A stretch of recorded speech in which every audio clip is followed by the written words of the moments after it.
As Aventuras de Sherlock Holmes, obra de Arthur Conan Doyle, parte 43ª. Tivemos algumas entradas e saídas dramáticas em nosso pequeno palco da Baker Street, mas não me lembro de nada mais repentino e surpreendente que a primeira aparição de Thornycroft Huxtable, M.A, PhD, etc. Seu cartão, que parecia pequeno demais para carregar o peso de suas distinções acadêmicas, chegou alguns segundos antes dele e então ele mesmo entrou, tão forte, pomposo e sério que era a própria personificação do autocontrole e da solidez. Mesmo assim, a primeira coisa que fez depois que a porta se fechou atrás dele foi cambalear até a mesa e dali escorregou para o chão.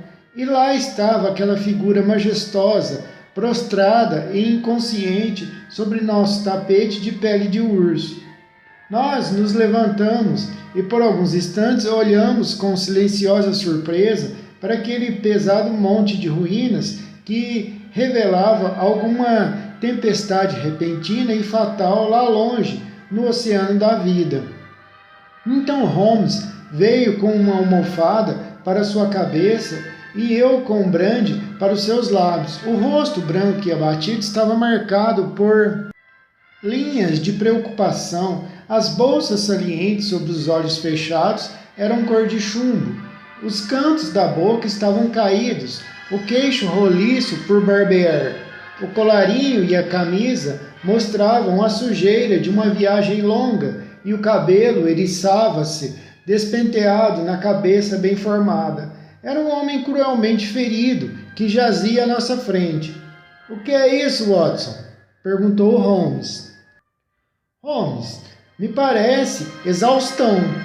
Possivelmente apenas fadiga e fome. Eu disse com o dedo no pulso delgado, onde a corrente da vida fluía lenta e frágil.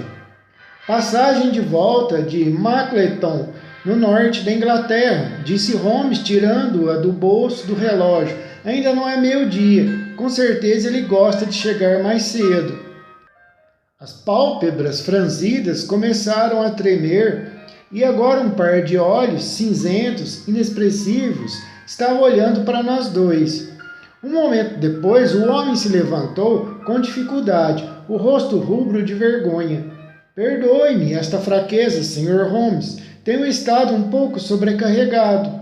Agradeceria se me dessem um copo de leite e biscoitos. Não tenho dúvida de que vou melhorar. Vim pessoalmente, Sr. Holmes, para garantir que voltaria comigo. Receava que nenhum telegrama o convencesse da absoluta urgência deste caso. Se acalme, quando estiver completamente recuperado. Já estou bem de novo, Sr. Holmes. Não posso entender como fiquei tão fraco. Gostaria, Sr. Holmes, que viesse comigo a Mackleton no próximo trem.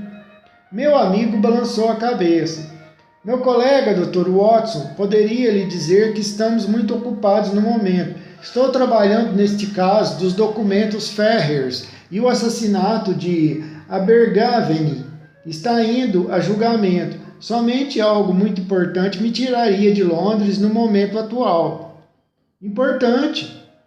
Nosso viajante jogou as mãos para o alto. Importantíssimo. Não ouviu nada sobre o rapto do filho único do Duque de Holdernesse? O quê? O ex-ministro do gabinete? Lhe perguntou Holmes. Exatamente. Tentamos manter isso fora dos jornais, mas houve alguns rumores no Globe da noite passada. Pensei que pudessem ter chegado aos seus ouvidos. Holmes estendeu o braço magro e longo e pegou o volume H em sua enciclopédia de referências. Holdernesse, sexto duque, K.G, P.C, metade do alfabeto, Barão Beverley, conde de Castor. Meu Deus, que lista! Governador do condado de Hallandshire. Desde 1900, casou-se com Edith, filha de Sir Charles Appledore, em 1888. Herdeiro e filho único. Lord Saltire, proprietário de cerca de 250 acres, minérios e Lancashire e Gales, endereços: Carlton House, Terrace, Ordnance Hall, Alanshire, Castelo Castor, Bangor, Gales, ministro da Marinha em 1872, secretário-geral de Estado por... Ora, este homem é com certeza um dos grandes da coroa. O maior e talvez o mais rico.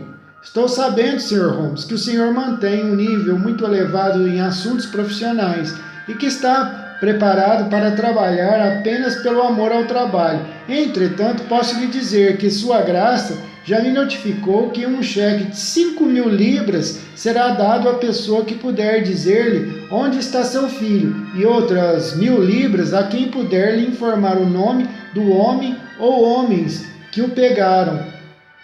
É uma oferta principesca, disse Holmes.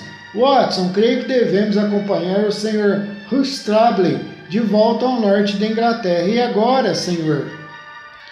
Depois que tiver tomado o seu leite com biscoitos, vai me dizer por gentileza o que aconteceu.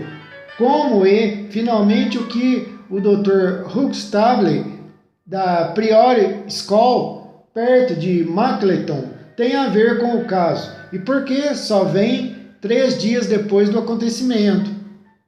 O estado de seu queixo mostra a data. Para pedir meus humildes serviços. Nosso visitante tomara o leite com biscoitos. A luz voltara aos seus olhos e a cor à sua face, enquanto se sentava com grande vigor e lucidez para explicar toda a situação. Devo informá-los, cavalheiros, que a priori é uma escola preparatória da qual sou fundador e diretor. Huxtables, Sildenlichts, on Horace, talvez possa lembrar-lhes o meu nome. Sem exceção, a priori é a melhor e a mais seleta escola preparatória da Inglaterra. Lord Leverstoke, o conde de Blackwater, Sir Catcher Soames, todos se confiaram seus filhos, mas eu senti que minha escola atingira o seu auge quando, há 3 semanas, o Duque Holdernesse enviou o Sr. James Wilder, seu secretário, para me comunicar que o jovem Lord Saltire, de 10 anos, seu único filho herdeiro, ia ser confiado aos meus cuidados. Eu estava longe de pensar que isto seria o prelúdio da mais arrasadora desgraça da minha vida, Sr. Holmes. O rapaz chegou no dia 10 de maio, o começo do período de verão. Era um jovem encantador e logo conquistou nossas boas graças. Devo dizer-lhe, Sr. Holmes, acho que não estou sendo indiscreto, mas meias confidências são absurdas num caso assim. Que ele não era inteiramente feliz em casa. Não é segredo que a vida de casado do Duque não era pacífica e terminou numa separação por consentimento mútuo, e a duquesa fixou residência no sul da França. Isto havia ocorrido pouco tempo antes, e sabe-se que o garoto ficou muito solitário com a mãe. Depois da saída dela de Holdernesse Hall, ficou abatido, e foi por esse motivo que o Duque o mandou para o meu estabelecimento. Em 2 semanas, o rapaz sentia-se em casa conosco e, aparentemente, estava muito feliz. Ele foi visto pela última vez na noite de 3 de maio, ou seja, na noite da última segunda-feira. Seu quarto era no 2º andar e chegava-se lá por um outro aposento grande, onde 2 garotos dormiam. Esses garotos não viram nem ouviram nada. De modo que é certo que o jovem Saltire não saiu por esse caminho. Sua janela estava aberta e há uma era resistente que vai até o chão. Não podia deixar pegadas lá embaixo, mas com certeza é a única saída possível. Seu desaparecimento, Sr. Holmes, foi descoberto às 7 horas da terça-feira. A cama estava desarrumada. Tinha se vestido antes de se ir, com o uniforme habitual do colégio, jaqueta preta do Eton e calça cinza escuro. não havia sinais de que alguém tivesse entrado no quarto, e é certo que nada como gritos ou luta fora ouvido, já que Coulter, o rapaz mais velho do quarto ao lado, tem um sono muito leve. Quando o desaparecimento de Lord Saltire foi descoberto, imediatamente convoquei todo mundo do colégio, rapazes, professores e empregados. Foi então que constatamos que Lord Saltire não fugira sozinho. Eidred, o professor alemão, sumira. Seu quarto ficava no segundo andar, na extremidade mais afastada da casa, do mesmo lado que o do Lord. Sua cama também estava desarrumada, mas aparentemente foi embora só meio vestido, porque sua camisa e suas meias estavam no chão. Sem dúvida desceu pela era, já que podíamos ver suas pegadas no ponto em que chegou ao canteiro. Sua bicicleta estava guardada num pequeno depósito perto desse canteiro e também desaparecera. Estava comigo há 2 anos e veio com as melhores referências, mas era um homem silencioso, fechado no seu mundo, não muito popular entre os professores ou alunos. Não se conseguiu achar nenhum vestígio dos fugitivos, e agora, na manhã de quinta-feira, não sabemos mais do que na terça. É claro que foi feita logo uma investigação em Holdernesse Hall. Fica a apenas alguns quilômetros e pensamos que, num súbito ataque de saudades de casa, ele voltara para seu pai, mas ninguém sabia dele. O Duque está muito agitado e, quanto a mim, vocês viram por si mesmos o estado de esgotamento nervoso a que o suspense e a responsabilidade me reduziram. Sr. Holmes, se ainda não usou todos os seus talentos, imploro-lhe que o faça agora, pois nunca em sua vida teve um caso.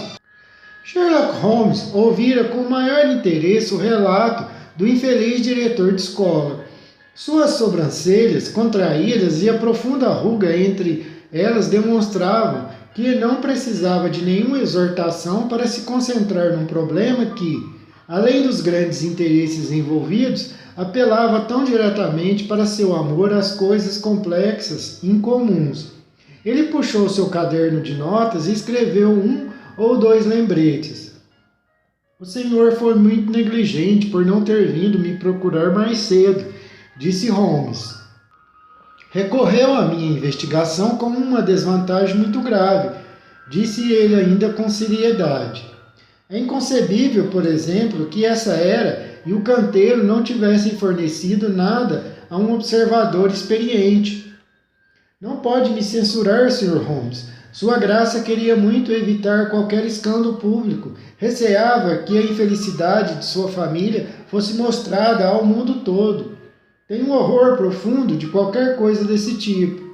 Mas houve alguma investigação oficial? Sim, senhor, e foi decepcionante. Uma pista provável foi obtida, já que soubemos que um garoto e um jovem foram vistos saindo de uma estação vizinha pelo trem da manhã. Somente na noite passada tivemos a notícia de que a dupla foi encontrada em Liverpool e ficou provado que não tinham nenhuma ligação com o caso.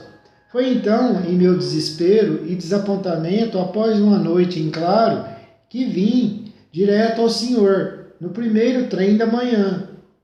Suponho que a investigação local foi relaxada enquanto se seguia essa pista falsa.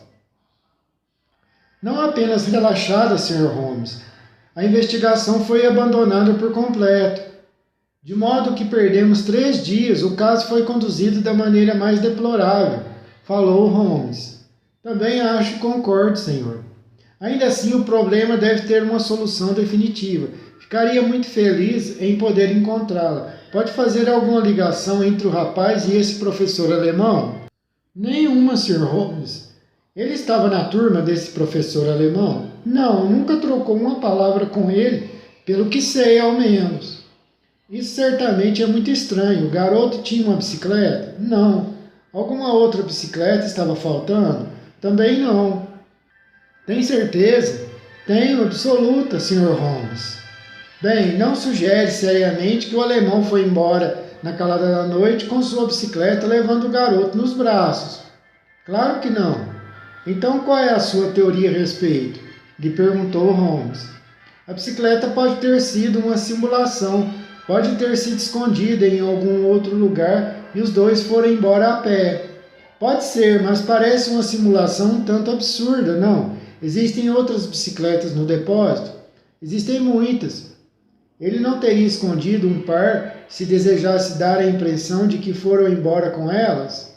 Suponho que esconderia. Claro que esconderia. A teoria da simulação não funciona, mas o incidente é um excelente ponto de partida para uma investigação. Afinal, uma bicicleta não é uma coisa fácil de se esconder ou de se destruir. Uma outra pergunta: ninguém veio visitar o rapaz no dia anterior ao seu desaparecimento? Não, Sr. Holmes. Recebeu alguma carta? Sim, uma carta ele recebeu. De quem? De seu pai. O senhor abre as cartas dos garotos? Não, Sr. Holmes. Como sabe que era do pai dele, então? O brasão estava no envelope, escritado na caligrafia firme e característica do Duque. Além disso, o Duque se lembra de tê-la escrito. Quando recebeu outra carta antes dessa? Nenhuma durante vários dias. Ele recebeu alguma vez carta da França? Não, nunca, Sr. Holmes. O senhor vê o objetivo das minhas perguntas. É claro, ou o garoto foi levado à força ou fugiu por vontade própria. Neste último caso, ter fugido por vontade própria, espera-se que algum estímulo vindo de fora seja necessário para que um rapaz tão jovem faça uma coisa assim. Se não recebeu nenhuma visita, então esse estímulo deve ter vindo por carta, e por isso estou tentando descobrir com quem ele se correspondia. Receio não poder ajudá-lo muito. Pelo que sei, a única pessoa que escrevia para ele era o próprio pai, que escreveu para ele no mesmo dia de seu desaparecimento. As relações entre pai e filho eram boas. Sua Graça nunca é muito simpático com ninguém, Sr. Holmes. Está completamente envolvido em grandes questões públicas e é inacessível a todas as emoções comuns, mas era sempre carinhoso com o menino, à sua maneira, é claro. Mas o garoto não estava solidário com a mãe? Sim. Ele disse isso? Não. O Duque, então? Meu Deus, não, Sr. Holmes. Então como o senhor podia saber? Tive algumas conversas confidenciais com o Sr. James Wilder, secretário de Sua Graça. Foi ele quem me deu informações sobre os sentimentos de Lord Saltire. Sei, falando nisso, essa última carta do Duque foi encontrada no quarto do rapaz, depois que ele foi embora, é isso? Não, ele a levou consigo, creio, Sr. Holmes, que já é hora de irmos para Euston. Vou chamar uma carruagem. Em 15 minutos estaremos à sua disposição. Se está telegrafando para casa, Sr. Huxtable, seria melhor deixar que as pessoas na sua vizinhança pensem que a investigação ainda continua sendo feita em Liverpool ou qualquer outro lugar que imaginar. Enquanto isso, farei um trabalhinho discreto em sua própria casa e talvez a pista não esteja tão fria que dois velhos perdigueiros como eu e meu amigo Watson não possamos segui-la. Aquela noite nos encontrou na atmosfera fria e envolvente da região de Peak, onde ficava o famoso colégio do Dr. Huxtable. Já estava escuro quando chegamos lá. Havia um cartão na mesa do saguão e o mordomo sussurrou alguma coisa para o seu patrão, que se virou para nós bastante agitado. O Duque está aqui, disse. Ele e o Sr. Wilder estão no escritório. Venham, cavalheiros, e os apresentarei. Eu já estava, é claro, familiarizado com as fotografias do famoso homem de Estado, mas em pessoa ele era muito diferente do seu retrato. Era um indivíduo alto e solene, vestido com capricho, com um rosto magro e bem desenhado, e um nariz grotescamente curvo e longo. A pele era de uma palidez mortal, contrastando com a barba longa e afilada, de um vermelho vivo que descia pelo colete branco, com a corrente do relógio brilhando pela abertura. Essa era a figura majestosa que nos olhava com firmeza do centro do tapete de pele do Dr. Huxtable. A seu lado estava um homem muito jovem, que imaginei tratar-se de Hilder, o secretário particular. Era baixo, nervoso e alerta, com os olhos azuis inteligentes e traços expressivos. Foi ele quem começou logo a conversa num tom incisivo e positivo. Cheguei esta manhã, Dr. Huxtable. Tarde demais para impedi-lo de partir para Londres. Soube que o seu objetivo era convidar o Sr. Sherlock Holmes a assumir a condução deste caso. Sua Graça está surpreso, Dr. Huxtable, com o fato de o senhor ter tomado tal atitude sem consultá-lo. Quando soube que a polícia havia falhado, bem, Sua Graça não está convencido de que a polícia falhou. Mas certamente, Sr. Wilder, falhou. Está ciente, Dr. Huxtable, de que Sua Graça está particularmente ansioso para evitar qualquer escândalo público. Prefere ter o menor número possível de pessoas sabendo do seu segredo. Isso pode ser facilmente remediado, disse o intimidado doutor. O Sr. Sherlock Holmes pode voltar a Londres pelo primeiro trem da manhã. Dificilmente, doutor, dificilmente, disse Holmes, com sua voz mais suave. Este ar do norte é agradável e revigorante, de modo que proponho passar alguns dias em seu território e ocupar minha mente da melhor maneira possível. Se me hospedarei sob o seu teto ou no hotel da vila, certamente é o senhor quem vai decidir. Eu podia perceber que o infeliz doutor estava no último grau de indecisão, do qual foi arrancado pela voz sonora e profunda do duque de barba vermelha, que soou como um gongo. Concordo com o Sr. Hilder, Dr. Huxtable, que seria melhor ter me consultado antes de chamar este homem, mas já que o Sr. Holmes é de sua confiança, seria absurdo não nos beneficiarmos de seus serviços. Longe de ir para o hotel, Sr. Holmes, seria um prazer se viesse se hospedar comigo em Holdernesse Hall. Agradeço Sua Graça. Para o objetivo da minha investigação, creio que é melhor para mim ficar no local do mistério. Como queira, Sr. Holmes, qualquer informação que eu ou o Sr. Wilder passamos lhe fornecer está, é claro, à sua disposição. Talvez seja necessário visitá-lo no hall, disse Holmes. Gostaria apenas de lhe perguntar agora, senhor, se chegou a pensar em alguma explicação para o misterioso desaparecimento de seu filho. Desculpe-me por aludir a algo tão doloroso para o senhor, mas não tenho alternativa. Acha que a duquesa tem alguma coisa a ver com o caso? O grande ministro mostrou uma hesitação perceptível. Não creio, disse por fim. A outra explicação óbvia é que o garoto foi raptado com o objetivo de se pedir resgate. Não recebeu nenhum pedido deste tipo? Não, senhor. Mais uma pergunta, Sua Graça. Soube que o senhor escreveu a seu filho no dia em que esse incidente ocorreu. Não escrevi. Escrevi um dia antes. Exato, mas ele recebeu a carta no dia seguinte. Sim, havia algo em sua carta que poderia tê-lo abalado ou induzido a tomar essa atitude? Não, senhor, certamente que não. O senhor mesmo pôs a carta no correio? A resposta do nobre foi interrompida pelo secretário, que falou com certa irritação. Sua Graça não tem o hábito de mandar as cartas pessoalmente, disse. Essa carta foi deixada com outras em cima da escrivaninha e eu mesmo as coloquei na mala postal. Tem certeza de que ela estava entre as outras? Sim, observei isso. Quantas cartas Sua Graça escreveu naquele dia? Acho que umas 20 ou 30. Tem um grande volume de correspondência, mas isso certamente é irrelevante. Não é irrelevante, disse Holmes. De minha parte, continuou o Duque, aconselhei a polícia a desviar sua atenção para o sul da França. Já disse que não creio que a duquesa incentivasse um ato tão monstruoso.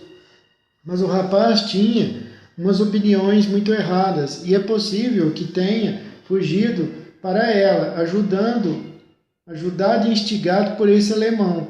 Acho, Dr. Huxtable, que podemos voltar agora para o hall.